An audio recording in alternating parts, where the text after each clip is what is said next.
A very good morning, dear students. Welcome to your English class.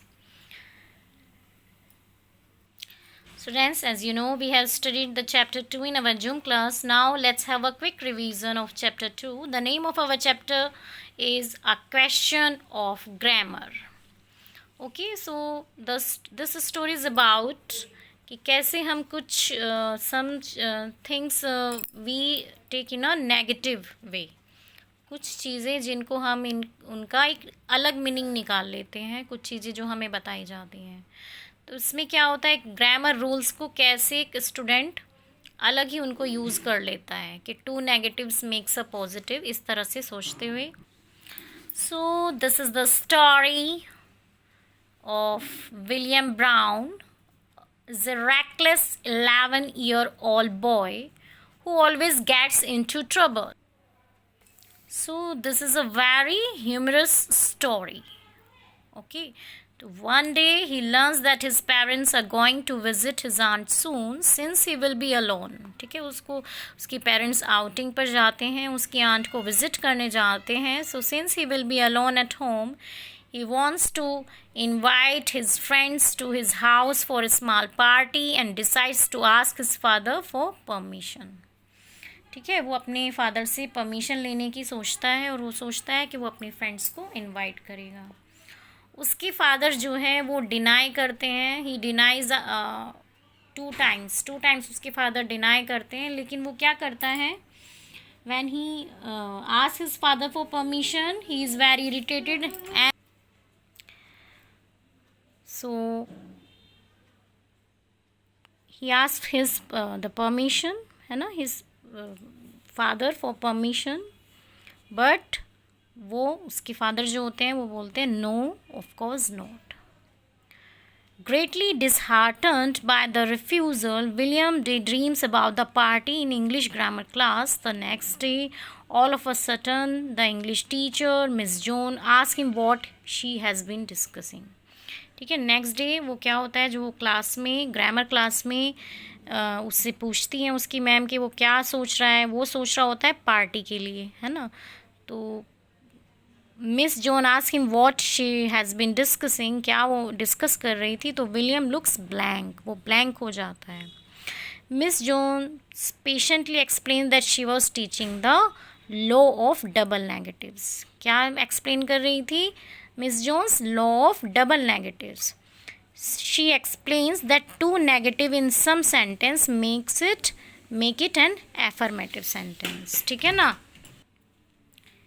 ठीक है, तो उन्होंने बताया कि जो टू नेगेटिव्स होते हैं वो एक एफर्मेटिव सेंटेंस बनाते हैं. होता है ना कि जब किसी सेंटेंस में दो नेगेटिव आ जाते हैं तो वो एक एफर्मेटिव सेंटेंस बन जाता है. So William asks her if using no and not in the same sentence means yes. So he doesn't provide any context. Having no idea about what he has on his mind, Miss Jones is relieved that he has grasped the principle so easily. ठीक है, miss Jones सोचती हैं कि उसको बात समझ में आ गई है, लेकिन वो उस लॉ को कहीं और यूज़ करने की सोचता है. वो ये सोचता है कि अगर मेरे फादर ने 2 बार नो बोल दिया है तो इसका मतलब ये है कि he has given his consent. उन्होंने अपनी कंसेंट दे दी है, सहमति दे दी है. So William asks, so on Friday William distributes he invites to 30 boys, है ना. वो 30 boys को invitation देता है, अपने घर बुलाता है. Inviting them to tea, he explains that his parents are going to be away and have given him permission to bring his friends. उनसे बोलता है कि मेरे फादर ने मुझे, पेरेंट्स ने परमिशन दे दी है.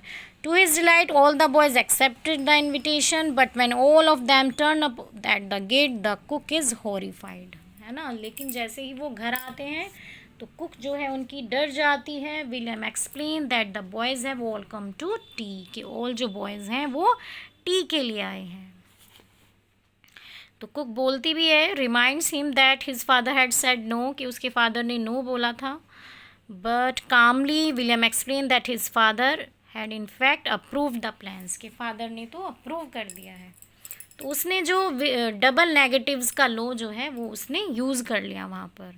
Cook is not convinced and turns around two shut all the doors and Windows to prevent the boys from entering. ठीक है, जो कुक होती है वो सारी विंडोज़ वगैरह बंद करती है कि वो एंटर ना कर सकें, लेकिन वो कहाँ से एंटर कर जाते हैं, वो विंडो से एंटर कर जाते हैं. So he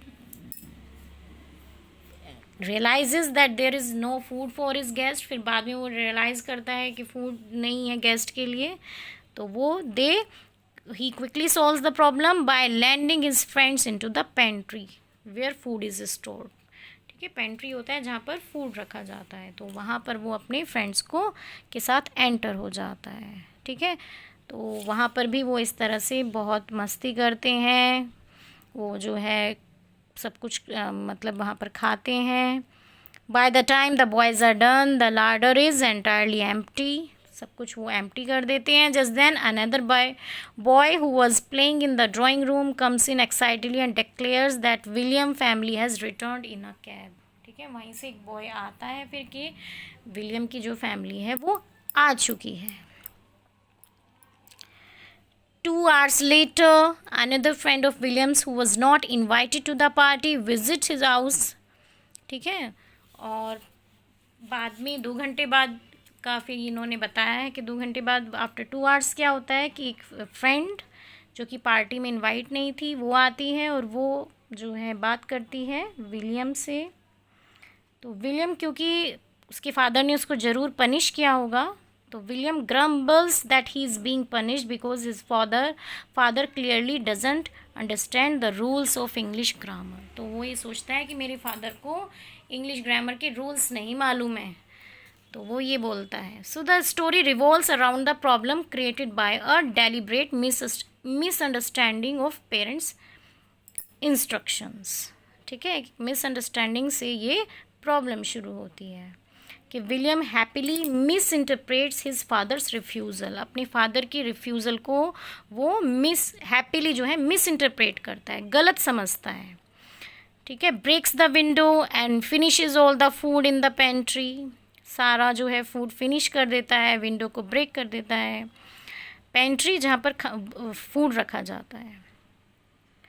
So, in a light-hearted attempt to throw a successful party who everyone enjoyed themselves, his mischief, however, is also tinged with his innocence. तो उसमें उसका innocence भी है ना, और उसकी शैतानी भी उसमें include है. So, William really believes that the laws of grammar can shield him from punishment for disobeying his parents.